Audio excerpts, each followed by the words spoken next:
नमस्कार, मैं हजूम खान। दिन भर की खबरों में सबसे पहले डालते हैं नजर आज के मुख्य समाचारों पर। बूस्टर डोज लगना शुरू, कलेक्टर डेरी ने स्वयं डोज लगवा की शुरुआत। जिला परिषद सीईओ, सीएमएचओ, पीएमओ, आरसीएचओ सहित अन्य अधिकारियों ने भी कोरोना से बचाव के लिए लगवाई प्रिकॉशन डोज। लापरवाही बरतने वालों के खिलाफ होगी सख्त कार्रवाई, बोले कलेक्टर डीडीएल। जिला कलेक्टर की अपील, एक दूसरे के स्वास्थ्य का ध्यान रखें नागरिक। पीएम की सुरक्षा में चूक का मामला, मौन व्रत रखकर दिया धरना, राष्ट्रपति के नाम कलेक्टर को सौंपा ज्ञापन। टांग की कृषि उपज मंडी समिति में 23 पदों की स्वीकृति, जल्द होगी कर्मचारियों की नियुक्ति। साधारण सभा की बैठक में लिए गए कई प्रस्ताव। अब खबरें विस्तार से। जिले में कोरोना महामारी की तीसरी लहर से बचने के लिए सोमवार को नर्सिंग कर्मी और फ्रंटलाइन वर्कर को बूस्टर डोज लगना शुरू हो गई। जिले में प्रिकॉशन डोज लगवाने की शुरुआत कलेक्टर नतमल डिडेल ने की। उन्होंने जंक्शन की कैनाल कॉलोनी स्थित सिंचाई विभाग के विश्राम गृह में सबसे पहले प्रिकॉशन डोज लगवाई। इसके बाद जिला परिषद के मुख्य कार्यकारी अधिकारी अशोक असीजा, सीएमएचओ डॉक्टर नवनीत शर्मा, जिला अस्पताल के प्रमुख चिकित्सा अधिकारी डॉक्टर दीपक मित्र सैनी और आरसीएमएचओ डॉक्टर विक्रम सिंह ने भी प्रिकॉशन डोज लगवाई। इसके अलावा अतिरिक्त पुलिस अधीक्षक जसराम बोस ने भी टीकाकरण केंद्र पर प्रिकॉशन डोज लगवाने के बाद विक्ट्री का साइन दिखाकर खुशी का इजहार किया। डोज लगवाने के बाद मीडिया कर्मियों से बातचीत करते हुए कलेक्टर नतमल डिडेल ने कहा कि जिले में 3 जनवरी से 15 से 18 साल तक आयु वर्ग के बच्चों को कोवैक्सीन लगाने के अभियान की शुरुआत की गई थी। युवाओं के साथ उनके अभिभावकों में कोरोना से बचाव के लिए वैक्सीनेशन को लेकर काफी उत्साह देखने को मिला। अब तक जिले में करीब 60,000 बच्चों को वैक्सीन लगाई जा चुकी है। इसी क्रम में सोमवार को जिले में फ्रंटलाइन वर्कर और नर्सिंग कर्मियों के प्रिकॉशन डोज लगाने की शुरुआत की गई। फ्रंटलाइन वर्कर और नर्सिंग कर्मी इस अभियान में बढ़ चढ़कर हिस्सा लेकर प्रिकॉशन डोज लगवा रहे हैं। जिन हेल्थ वर्कर्स, फ्रंटलाइन वर्कर्स और 60 से अधिक आयु वर्ग के वरिष्ठ नागरिक को कोविड-19 वैक्सीन की पहली और दूसरी डोज लगाई जा चुकी है और दूसरी डोज के 9 माह 39 सप्ताह और 273 दिन पूर्ण हो गए हैं, वे कोविड प्रिकॉशन डोज लगवा सकते हैं। उन्हें स्वयं कोविशील्ड का प्रिकॉशन डोज किया गया है। यह डोज पूर्णतः सुरक्षित है। इस डोज के लगने के बाद कोई इन्फेक्शन नहीं होता। अगर इन्फेक्शन होता भी है तो कोई गंभीर लक्षण नहीं मिलते। हॉस्पिटलाइजेशन होने की आवश्यकता देखने को नहीं मिल रही। इसके लिए जिले के ऐसे 60 साल से अधिक आयु के नागरिक जिन्होंने कोविड-19 वैक्सीन की पहली और दूसरी डोज लगाई जा चुकी है, दूसरी डोज के 9 माह 39 सप्ताह या 273 दिन पूर्ण हो गए हैं, वे कोविड प्रिकॉशन डोज आवश्यक रूप से लगवाएं। रिजर्व पुलिस लाइन में भी मेडिकल टीम की ओर से फ्रंटलाइन वर्कर्स को प्रिकॉशन डोज लगाई जा रही है। जिले में 3 जनवरी 2022 से 15 से 18 वर्ष के बच्चों के लिए वैक्सीनेशन की शुरुआत की गई थी और यहाँ के पेरेंट्स में और युवाओं में बहुत ही अच्छा उत्साह देखने को मिला और अब तक लगभग 60,000 बच्चों को हम वैक्सीन लगवा चुके हैं। आज दिनांक 10 जनवरी 2022 से जिले में frontline workers, health care workers को प्रिकॉशन डोज की शुरुआत की गई है। तो इसी क्रम में आज हमारे सीएमएचओ साहब, आरसीएचओ साहब, एडिशनल सीएमएचओ, मेडिकल की पूरी टीम और फ्रंटलाइन वर्कर्स ने बढ़ चढ़ करके इसमें भाग ले रहे हैं और जिनको 9 मंथ हो गए हैं, 39 वीक्स पूरे हो गए हैं, वो ये डोज ले सकते हैं। और मैंने भी अभी कोविशील्ड का ये प्रिकॉशनरी डोज लिया है। ये डोज पूर्णतः सुरक्षित है और जैसा हमने पहले भी महसूस किया कि इस डोज के लेने के पश्चात पहले तो इन्फेक्शन होता नहीं है और अगर इन्फेक्शन होता भी है तो गंभीर लक्षण इसमें नहीं मिलते हैं। हॉस्पिटलाइजेशन होने की आवश्यकता नहीं देखने को मिल रही है। तो मेरा मीडिया के माध्यम से यह आग्रह रहेगा कि सभी हनुमानगढ़ वासी जो 60 साल से अधिक वर्ष के हैं और कोमॉर्बिड हैं, उनको भी आज ये प्रिकॉशनरी डोज ले लेनी चाहिए। हमारे सभी हेल्थ केयर वर्कर और फ्रंटलाइन वर्कर्स अब आगे आ रहे हैं। पुलिस लाइन में भी हमने वैक्सीन की एक लगाने की टीम भेजी है। तो मैं समझता हूं कि ये एक बहुत ही बड़ा स्टेप है। कलेक्टर डिडेल ने प्रिकॉशन डोज लगाने के अभियान को सरकार का बहुत बड़ा कदम बताते हुए कहा कि कोरोना जैसी महामारी से लड़ने वाले फ्रंटलाइन वर्कर्स और नर्सिंग कर्मियों के स्वास्थ्य को प्राथमिकता देना काफी आवश्यक है, क्योंकि यही वो टीम है जो अन्य नागरिकों के जीवन की रक्षा करती है, उनके स्वास्थ्य का ध्यान रखती है। डिडेल ने कहा कि इस महामारी से लड़ने और कोरोना की संभावित तीसरी लहर से निपटने के लिए हनुमानगढ़ जिले की टीम पूरी तरह से तैयार है। और मैं सरकार का धन्यवाद देना चाहूंगा कि कोरोना जैसी महामारी से लड़ते समय फ्रंटलाइन वर्कर और बाकी सभी लोगों को हेल्थ केयर वर्कर्स के स्वास्थ्य को प्राथमिकता देना बहुत ही जरूरी है, क्योंकि यही वो टीम है जो अन्य सभी लोगों के जीवन की रक्षा करती है, स्वास्थ्य का ध्यान रखती है। तो इस महामारी से लड़ने में और जो तीसरी लहर की आशंका जताई जा रही है, इसके मद्देनजर जिला हनुमानगढ़ की टीम पूरी तरीके से तैयार है। सीएमएचओ डॉक्टर शर्मा ने बताया कि निदेशालय से प्राप्त निर्देशानुसार जिले के हेल्थ वर्कर्स, फ्रंटलाइन वर्कर्स और 60 से अधिक आयु वर्ग के वरिष्ठ नागरिक जो कि बीमारी से पीड़ित हैं, उन्हें सोमवार को कोविड प्रिकॉशन डोज लगनी शुरू हो गई। जिले में 8,681 हेल्थ वर्कर्स, 13,696 फ्रंटलाइन वर्कर्स, 1,75,915 व्यक्ति 60 से अधिक आयु वर्ग के वरिष्ठ नागरिक हैं, जिन्हें कोविड-19 की दोनों डोज लग चुकी है।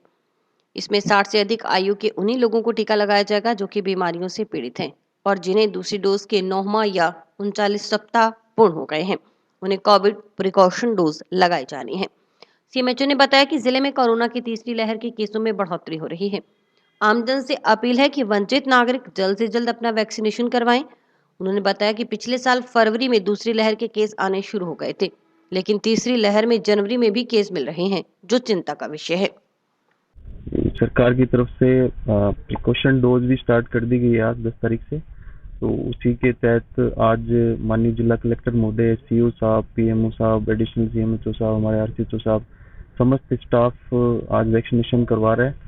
इसी तरीके से चूंकि थर्ड वेव को देखते हुए चूंकि केसेस बढ़ रहे हैं, तो आमजन से हम सभी यही अपील करना चाहते हैं कि 15 से 18 वाली जो भी ड्यू 50% बच्चे रह गए हैं, प्लस जो health care worker, frontline worker और जो भी 60 प्लस से ऊपर के जो भी जिनको कोमोर्बिड कंडीशन है, वो अपनी प्रिकॉशन डोज अवश्य रूप से लें, क्योंकि आने वाले टाइम में फिर ये आम जन में जब 60 प्लस की और 45 प्लस के लिए प्रिकॉशनरी डोज स्टार्ट हो जाएगी, तो भीड़ से बचने के लिए अपनी जो प्रिकॉशन डोज है वो अभी लगवाएं जल्दी। प्रदेश में तेजी से पांव पसार है। कोरोना संक्रमण को लेकर गृह विभाग की ओर से जारी दिशा निर्देशों की पालना नहीं करने वालों के खिलाफ जिला प्रशासन सख्ती से निपटेगा। लापरवाही बरतने वालों के खिलाफ चालान में मुकदमा दर्ज करने की कार्रवाई की जाएगी, यह कहना है कलेक्टर नटमल डील का। मीडिया कर्मियों से बातचीत करते हुए कलेक्टर ने बताया कि कोरोना की स्थिति को लेकर मुख्यमंत्री की ओर से लगातार समीक्षा बैठकें ली जा रही हैं। रविवार शाम को गृह विभाग की ओर से जारी दिशा निर्देशों के अनुसार पूरे राजस्थान में नगरीय क्षेत्र स्थित सभी स्कूलों को 30 जनवरी तक बंद किया गया है। ऑनलाइन पढ़ाई करवाने के लिए प्रेरित किया जा रहा है। इसी क्रम में हनुमानगढ़ जिले में यह सुनिश्चित किया जाएगा कि 15 से 18 साल तक के सभी बच्चे वैक्सीन लें। स्कूलों की ओर से ऑनलाइन पढ़ाई करवाई जाए। बच्चों व अभिभावकों पर स्कूल आने के लिए दबाव न बनाया जाए। फिर भी स्कूल खुलने या बच्चों व उनके अभिभावकों पर दबाव बनाने की शिकायत मिलती है तो संबंधित के खिलाफ आवश्यकता अनुसार अनुशासनात्मक कार्रवाई की जाएगी। इसके अलावा राजनीतिक, सामाजिक, धार्मिक गतिविधियां या धरना प्रदर्शन की अनुमति नहीं होगी। इसके लिए जिला मजिस्ट्रेट से अनुमति लेनी होगी। साथ ही इनमें हिस्सा लेने वाले नागरिकों की संख्या में भी तय की गई है। गृह विभाग की ओर से जारी दिशा निर्देशों की पालना के लिए रविवार को ही पूरे जिले में सभी उपखंड मुख्यालयों पर प्रशासन, पुलिस सहित अन्य विभागों की ओर से जागरूकता रैलियां निकाली गई। जिला प्रशासन का पहला प्रयास नागरिकों को स्वास्थ्य के प्रति जागरूक करना है। इसके तहत समझाइश की जा रही है। अगले 1-2 दिन में अगर स्थितियां नहीं बदलती हैं और नागरिक लापरवाही करते हैं तो चालान व मुकदमा दर्ज करने की कार्रवाई की जाएगी। लापरवाही बरतने वालों के खिलाफ जिला प्रशासन की ओर से सख्त कार्रवाई करना भी सुनिश्चित किया जाएगा। इसलिए कोरोना की तीसरी लहर को देखते हुए इस प्रकार के कार्यक्रमों पर रोक लगानी चाहिए। माननीय मुख्यमंत्री जी कोरोना की जो स्थिति है राजस्थान में, उस पर लगातार समीक्षा बैठकें ले रहे हैं और कल रात को जो गृह विभाग की तरफ से डायरेक्शन जारी हुए हैं, उनके अनुसार पूरे राजस्थान में जो नगरीय क्षेत्र हैं उनमें सभी स्कूलों को 30 जनवरी तक बंद किया है। ऑनलाइन पढ़ाई करवाने के लिए उनको मोटिवेट किया जा रहा है।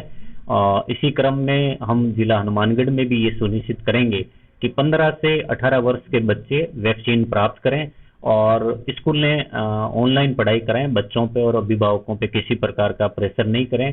फिर भी अगर स्कूलों के बारे में लगातार खुलने की या दबाव बनाने की बात आती है तो हम उनके विरुद्ध आवश्यक अनुशासनात्मक कार्रवाई भी करेंगे। अन्य जो गतिविधियां हैं, राजनीतिक, धार्मिक, सामाजिक, किसी भी प्रकार का जो है धरना प्रदर्शन, इसकी अनुमति नहीं है। जिला मजिस्ट्रेट से पहले उनको अनुमति लेनी चाहिए और 30 जनवरी तक इसमें सीमा भी जो है वो 100 से ज्यादा नहीं होनी चाहिए।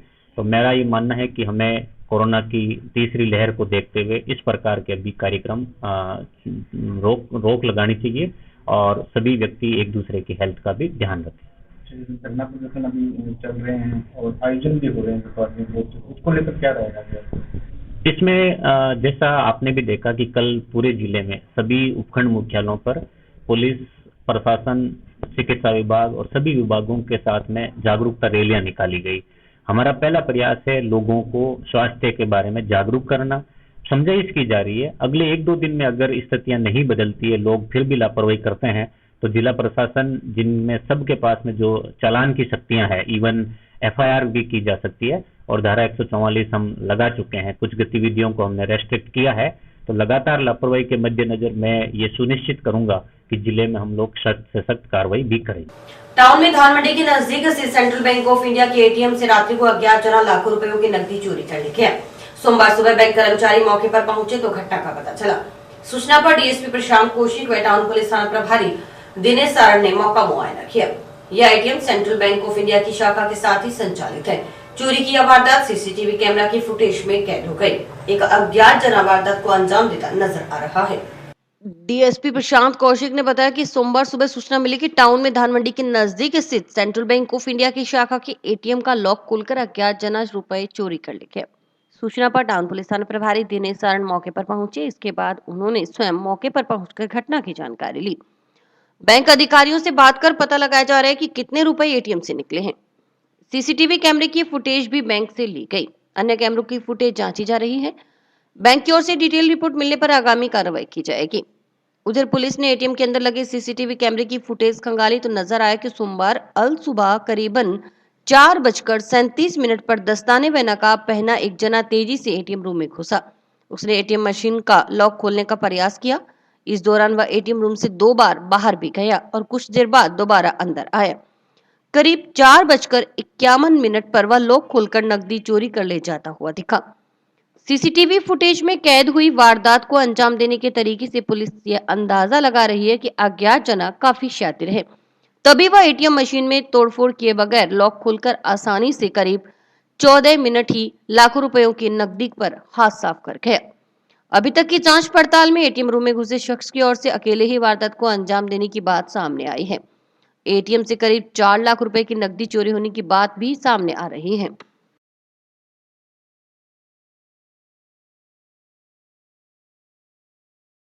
सेंट्रल बैंक ऑफ इंडिया धान मंडी के पास में हनुमानगढ़ टाउन में आज सुबह सूचना मिली कि वहाँ ATM से लॉक खोल के कुछ पैसा वहाँ से निकल गया। इस सूचना पर थानाधिकारी टाउन मौके पर आए थे और बैंक कर्मचारी भी आ गए थे और कितने पैसे गए हैं ये बैंक कर्मचारी भी सूचना दे रहे हैं। मौके पे इस संबंध में अनुसंधान किया जा रहा है। पता चला CCTV फुटेज वगैरह CCTV फुटेज एक कैमरे के प्राप्त हुए हैं, अन्य कैमरों के इनसे भी ले रहे हैं और डिटेल रिपोर्ट बैंक की तरफ से आने का इंतजार है अभी। जय भोलेनाथ युवा ग्रुप की ओर से युवाओं को नशे की प्रवृत्ति से दूर रखने के प्रयास को लेकर 9 दिवसीय क्रिकेट प्रतियोगिता का आयोजन किया जा रहा है। सोमवार को प्रतियोगिता का समारोह पूर्वक उद्घाटन हुआ। कार्यक्रम के मुख्य अतिथि सभापति गणेश राज बंसल थी। विशिष्ट अतिथि बाल कल्याण समिति अध्यक्ष Jitendra Goyal, food grain merchants association अध्यक्ष संतराम जिंदल और बार संघ अध्यक्ष मनजिंदर सिंह लेखा, प्रमोद सोनी, रंजन नायक, प्रेम शर्मा आदि थे। अध्यक्षता ग्रुप अध्यक्ष राजीव शर्मा ने की। सर्वप्रथम मैच की दोनों टीमों से सभापति की ओर से परिचय प्राप्त किया गया। उसके पश्चात सभापति ने रिबन काटकर और बॉल खेलकर प्रतियोगिता का शुभारंभ किया। सभापति गणेश राज बंसल ने कहा कि खेल को हमेशा खेल की भावना से खेलें। साथ ही उन्होंने इस आयोजन के लिए ग्रुप सदस्यों का आभार व्यक्त करते हुए कहा कि युवाओं को नशा जैसी प्रवृत्ति से दूर रखने के लिए यह बहुत ही सराहनीय पहल है। जय भोलेनाथ ग्रुप अध्यक्ष राजीव शर्मा ने बताया कि युवा दिन ब दिन नशे की दलदल में धंसता जा रहा है, जो बहुत ही चिंताजनक बात है। इसको देखते हुए ग्रुप की ओर से छोटा सा प्रयास किया गया है ताकि ज्यादा से ज्यादा युवा खेलकूद प्रतियोगिताओं में हिस्सा लेकर अपने जिले का नाम रोशन करें और नशे की लत से दूर रहें। प्रतियोगिता का पहला मैच हनुमानगढ़ और चक ज्वाला सिंह वाला की टीम के बीच खेला गया। इसमें हनुमानगढ़ की टीम विजेता रही। उन्होंने बताया कि यह प्रतियोगिता 9 दिन तक चलेगी। इसमें राजस्थान के अलावा हरियाणा व पंजाब की कुल 64 टीमें हिस्सा ले रही हैं। प्रत्येक मैच 6-6 ओवर का खेला जाएगा। विजेता व उपविजेता टीमों और मैन ऑफ द सीरीज रहने वाले खिलाड़ी को नगद पुरस्कार और ट्रॉफी प्रदान की जाएगी। अजे तो यार मैदान कुछ भी हो सकता है। लो सामने 17 बालां 35 रह गया है। आओ 35 रह गए महावीर सताराम बाला ने पर सामने सारा मैच इस ओवर ਦੇ ਉੱਤੇ ਆਏ ਆ ਕ੍ਰਿਸ਼ਨਾ ਦੀ ਪੈਦੀ ਬਾਲ ਹਵਾਲੇ ਵਿੱਚ ਬਣ ਗਿਆ ਓ ਸ਼ਰਤਾ ਹੈ ਮੈਂ ਵੀ ਹੁਣ ਤੈਨੂੰ ਘਰ ਤਾਂ ਹੀ ਨਾ ਛੱਡ ਗਿਆ ਨਾ ਤੇ ਤੂੰ ਕੀ ਯਾਦ ਰੱਖ। जय भोलेनाथ ग्रुप हनुमानगढ़ टाउन के द्वारा आज क्रिकेट प्रतियोगिता का आयोजन किया गया है। हनुमानगढ़ टाउन के सारा ग्राउंड में यह आयोजन किया जा रहा है। जिले की विभिन्न गाँवों से व आसपास के पंजाब व हरियाणा से भी टीमें आज यहाँ खेलने के लिए आई हैं। मैं सभी टीमों को बधाई देता हूँ व जय भोलेनाथ ग्रुप को भी बधाई देता हूँ। खेल की भावना से खेलें एवं नशे की प्रवृत्ति से दूर रहे। जब व्यक्ति को खेल में खेलता है तो उस देह में नशे से दूर रहता है। इसलिए मैं सभी से यही आह्वान करूंगा कि नशे से दूर रहें व स्वस्थ रहें। द्वारा जो हमारे स्थानीय स्तर पर आसपास के गांवों को लेकर जो क्रिकेट टूर्नामेंट करवाया जा रहा है, बड़ा ही सराहनीय और अच्छा कदम है। इससे खेल की भावना अपने क्षेत्र में बढ़ेगी और युवा लोग हैं वो खेल के प्रति रुचि दिखाएंगे। इससे खेलने से युवा जो है नशा से भी दूर रहते हैं और ऐसे आयोजन होने चाहिए और इसके लिए हमें भी बुलाया। जय भोले ग्रुप का बहुत बहुत धन्यवाद। आज जय भोलेनाथ युवा ग्रुप हनुमानगढ़ के द्वारा पहला क्रिकेट टूर्नामेंट करवाया जा रहा है 10 जनवरी 2022, जिसमें युवाओं को खेल के प्रति जागरूक करना और नशे के खिलाफ जिसके लोग नशे के ये युवा जा रहे हैं उनको इससे दूर करने के लिए ये प्रोग्राम करवाया गया है। तो ये जो राज्य सरकार द्वारा कोरोना गाइडलाइन को देखते हुए इसमें सारी व्यवस्था वैसी की गई है। इसमें कुल 64 टीमें भाग लेगी और दिल्ली की 8 टीमें खेल लेगी और ये मैच 9 दिन चलेगा। फर्स्ट प्राइज है हमारा 21,000 रुपये, सेकंड प्राइज है 11,000 रुपये और मैन ऑफ द सीरीज है 2100 रुपये। नौहर पुलिस थाना में दर्ज आत्महत्या दुष्प्रेरण के मामले में जांच अधिकारी बदलने की मांग को लेकर परिजनों ने अखिल भारतीय संयुक्त बावरी किसान महासभा के बैनर तले पुलिस अधीक्षक को ज्ञापन सौंपा। परिजनों व महासभा पदाधिकारियों ने जांच अधिकारी पर आरोपी पक्ष से रिश्वत लेकर उन्हें राहत पहुंचाने के आरोप लगाए।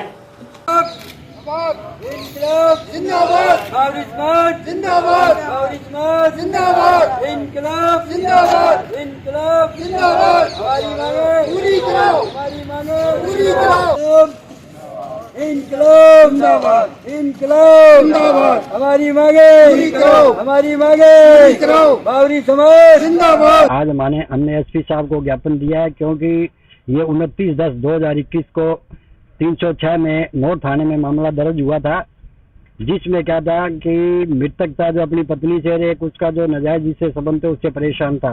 उसने 24 तारीख को प्रार्थना पत्र भी दिया था, निवेदन किया था कि मुझे मारने का पूरा डर है और मेरी यानी कि कार्रवाई की जावे।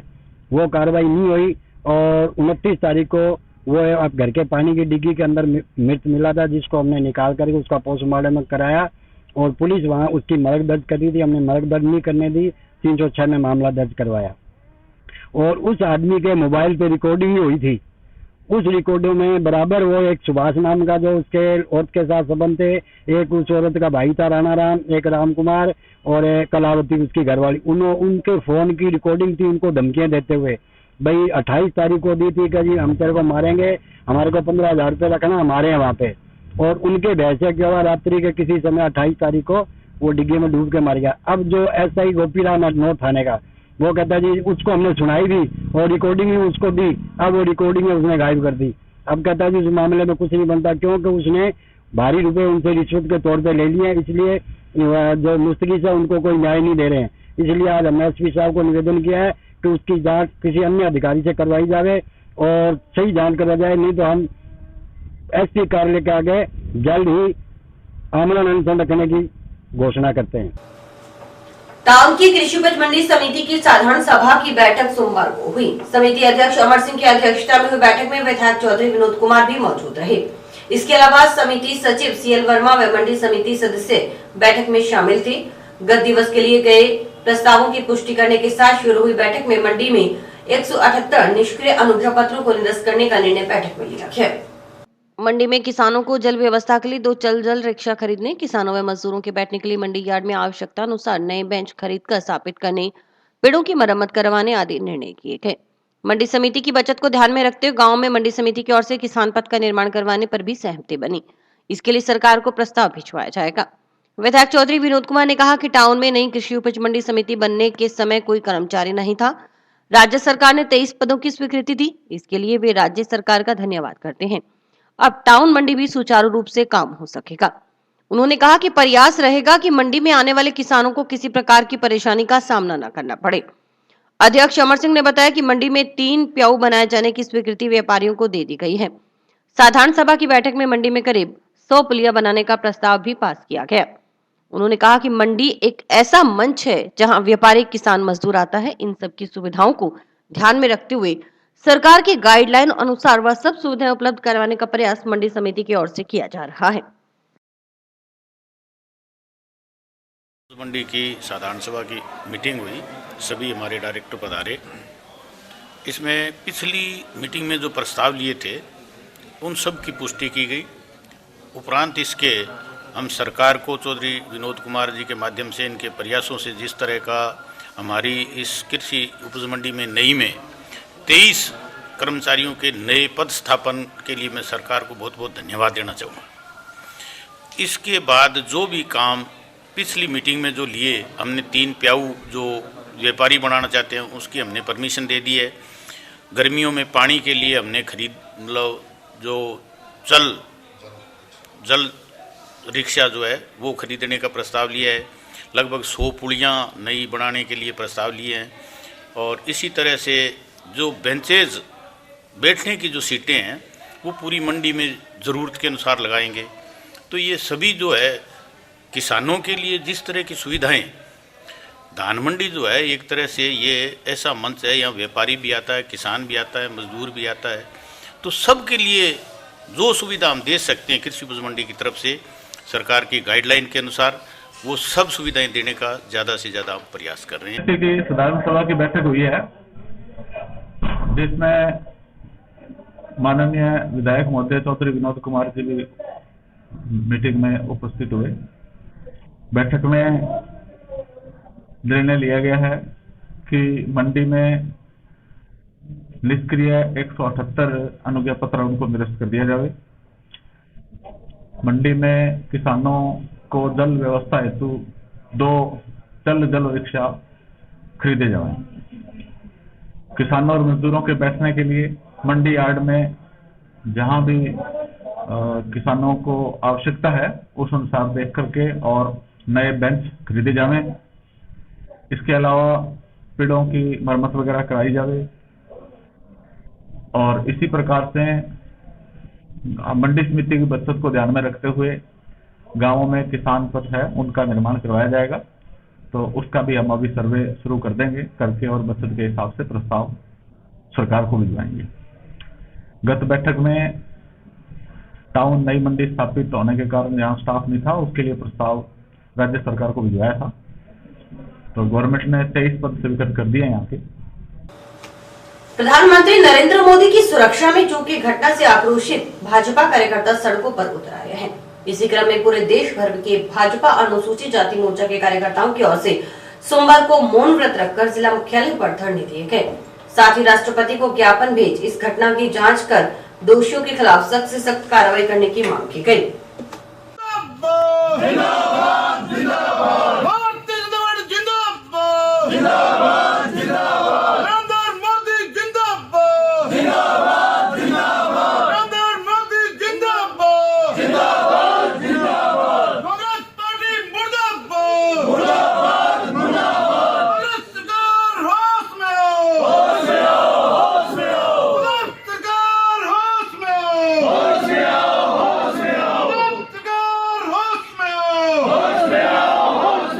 हनुमानगढ़ जिला मुख्यालय पर भी भाजपा अनुसूचित जाति मोर्चा के कार्यकर्ताओं ने मोर्चा प्रदेशाध्यक्ष कैलाश मेघवाल के नेतृत्व में कलेक्ट्रेट के समक्ष धरना देकर मौन व्रत रखा।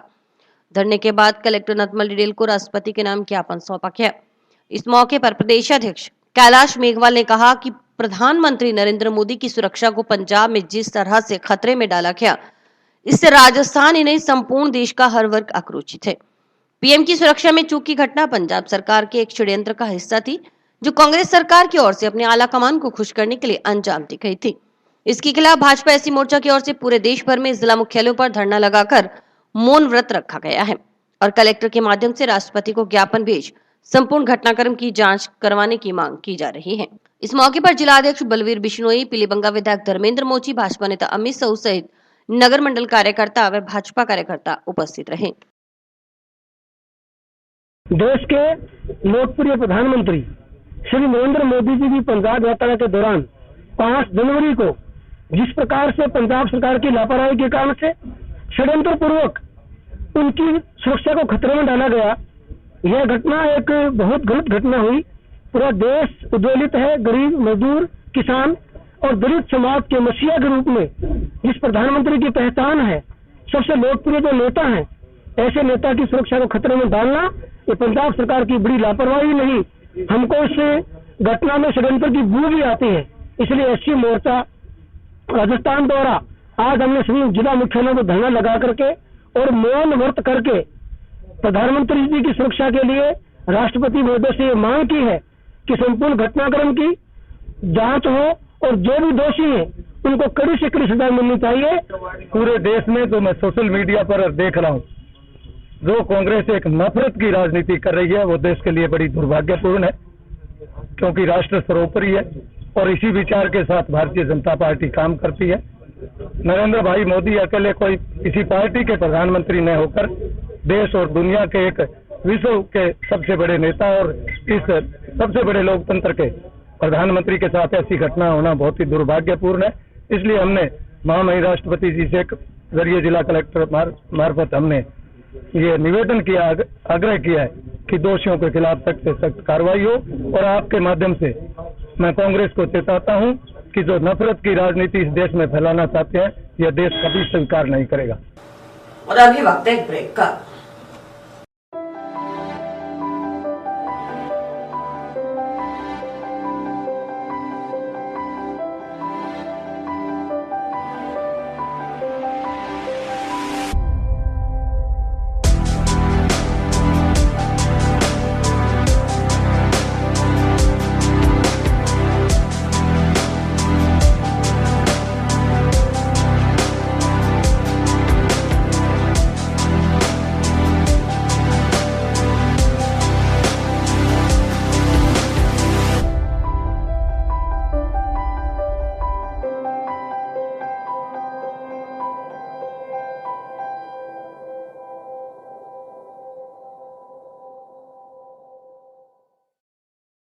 जिले में कोरोना के बढ़ते हुए संक्रमण की रोकथाम के लिए एसडीएम डॉक्टर अभी गर्ग के नेतृत्व में जिला प्रशासन, नगर परिषद व जिला शिक्षा अधिकारियों की ओर से जंक्शन व टाउन बाजार में फ्लैग मार्च निकाला गया। सुबह 11 बजे जंक्शन में रेलवे स्टेशन बाउंड्री से फ्लैग मार्च को एसडीएम डॉक्टर अभी गर्ग, एएसपी जसराम बोस व डीएसपी प्रशांत कौशिक ने हरी झंडी दिखाकर रवाना किया। फ्लैग मार्च जंक्शन में रेलवे स्टेशन से भगत सिंह चौक, राजीव चौक, बस स्टैंड सहित अन्य स्थानों से होता हुआ निकला। इस कड़ी में टाउन में हिसारिया मार्केट, सुभाष चौक, इंदिरा चौक, सब्जी मंडी में नगर परिषद कार्यालय तक फ्लैग मार्च निकाला गया। आमजन को कोरोना महामारी की जंग से सतर्कता पूर्वक लड़ने और कोरोना गाइडलाइन की पालना करने का संदेश दिया गया। फ्लैग मार्च के दौरान शहर के आमजन को कोविड-19 की गाइडलाइन की पालना करने के अंतर्गत मास्क पहनने, 2 गज दूरी बनाए रखने, बार-बार साबुन से हाथ धोने के लिए जागरूक किया गया। साथ ही बाजार में मास्क रहित लोगों को मास्क का वितरण भी किया गया। आमजन को कोविड-19 वैक्सीनेशन करवाने के लिए भी प्रेरित किया गया ताकि कोरोना महामारी की इस जंग को हराया जा सके। टाउन में निकाले गए फ्लैग मार्च में टाउन पुलिस थाना प्रभारी दिनेश सारण, जिला शिक्षा अधिकारी माध्यमिक हंसराज जाजेवाला, नगर परिषद से शांति प्रकाश बिस्सा और भारत भूषण शर्मा आदि शामिल रहे। कोविड की तीसरी लहर को देखते हुए श्रीमान जिला कलेक्टर महोदय के निर्देशानुसार लोगों में कोरोना को लेकर जागरूकता और वैक्सीनेशन को लेकर जागरूकता के लिए और सावधानियों के लिए मास्क लगाएं, सोशल डिस्टेंसिंग की पालना करें। इसके लिए आज पुलिस प्रशासन द्वारा मिलकर जो है फ्लैग मार्च निकाला गया है लोगों को अवेयरनेस के लिए और भविष्य के लिए एक चेतावनी भी दी गई है हमारे द्वारा कि भाई अगर सोशल डिस्टेंसिंग की पालना नहीं हुई, मास्क नहीं लगाया, आगे भविष्य में कार्रवाई भी जो है लोगों का स्वास्थ्य सबसे पहले सब उसके लिए। राज्य सरकार द्वारा कोरोना के लिए नई गाइडलाइन बनाई है, उस गाइडलाइन की पालना हेतु लोगों को जागरूक करने के लिए ये रूट मार्च निकाला जा रहा है। और जो गाइडलाइन है पालना, इसके बाद जो पालना नहीं करेंगे उनके खिलाफ नियमानुसार करेंगे। पश्चिमी विक्षोभ का असर खत्म होने के बाद भी सर्दी से राहत नहीं मिली है। हवा में गलन से ठिठुरन बढ़ गई। ठंडी हवा और हवा में ज्यादा नमी ने सर्दी बढ़ाती। मावठ के बाद फिर से तापमान में बढ़ने से आस लगी थी, लेकिन हवा से नमी के कारण सर्दी ने तेजी पकड़ ली है। साल की शुरुआत के साथ ही बढ़ती सर्दी की चमक अब और तेज हो गई है। सोमवार को नए सप्ताह की शुरुआत घने कोहरे के बीच हुई। सर्द हवाओं ने धुंधनी छुटाए रखी। लोग गर्म कपड़ों में दुबके नजर आए। कोहरे के कारण विजिबिलिटी भी काफी कम रही। दोपहर तक कोहरा छाया रहा।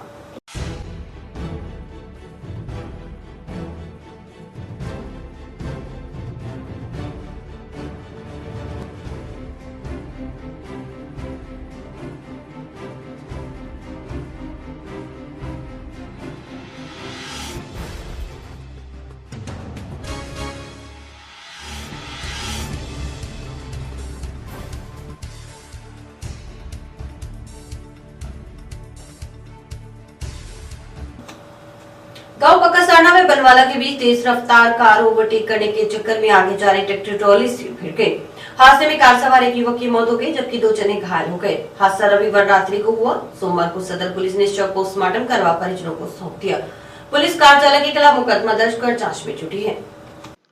जानकारी के अनुसार गांव पक्कासान के वार्ड नंबर 4 निवासी अरविंद रविवार रात्रि को गांव के ही मोनू बरवा में हनुमान जाट के साथ कार पर गुलवाला मार्ग पर स्थित गांव बनवाना के लिए रवाना हुआ। कार हनुमान चला रहा था, जबकि अरविंद उसके साथ वाली सीट पर बैठा था। जब वे रात्रि करीब 9:45 बजे पक्कासाना से गांव बनवाला के बीच एक होटल के पास पहुंचे तो सामने से जा रही ट्रैक्टर ट्रॉली को ओवरटेक करते समय तेज रफ्तार कार अनियंत्रित होकर पहले ट्रॉली से और फिर उसी समय सामने से आ रही पिकअप जीप से जा टकराई। टक्कर लगते ही चालक के साथ वाली सीट पर बैठे अरविंद कुमार के गंभीर चोटें लगने से उसकी मौके पर ही मौत हो गई, जबकि चालक हनुमान व पिछली सीट पर बैठे मोनू वर्मा की चोटें आई। तीनों जनों को पक्कासाना स्थित अस्पताल ले जाया गया। चिकित्सकों ने जांच के बाद अरविंद को मृत घोषित कर दिया, जबकि घायल मोनू और हनुमान को जिला अस्पताल रेफर कर दिया गया। सूचना पर पहुंची सदर पुलिस ने अरविंद का शव कब्जे में लेकर जिला अस्पताल के मोर्चे में रखवाया। हादसे में मोनू की गंभीर चोटें बताई जा रही हैं, जिसका जिला अस्पताल में इलाज चल रहा है। सोमवार को शव का पोस्टमार्टम करवा परिजनों को सौंप दिया गया। वहीं मृतक के परिजनों ने चालक हनुमान के खिलाफ वाहन को तेज गति और लापरवाही से चलाकर दुर्घटना कारित करने के आरोप में मामला दर्ज करवाया है। 9:01 को रात करीब 9:45 के आसपास पक्कासाना से बनवाला की तरफ एक ओडी कार नंबर है PB 22W 4845 में ये मृतक अरविंद, एक हनुमान और ये मोनू बनवाला जा रहे थे। रास्ते में होटल के पास में आगे जा रही ट्रैक्टर ट्रॉली के अंदर ही ओवरटेक करते समय पीछे से गाड़ी अनियंत्रित होकर भिड़ गई। इसे कार के अंदर आगे साइड में बैठे हुए अरविंद की मौके पे मौत हो गई और पीछे एक सवारी बैठी हुई थी मोनू कुमार, उसके थोड़ी चोटें आई है, जिसमें मृतक को हॉस्पिटल रात को लाया गया था टाउन मोर्ची रूम में, जिसका अभी पोस्टमार्टम करा के लाश परिजनों को सुपुर्द की गई है। मृतक के ताऊ विजय झांझड़ा ने रिपोर्ट पर मुकदमा दर्ज कर लिया गया है, अनुसंधान जारी है। और इसी के साथ समाचार समाप्त हुए। रोजाना देखते रहिए समाचार। नमस्कार।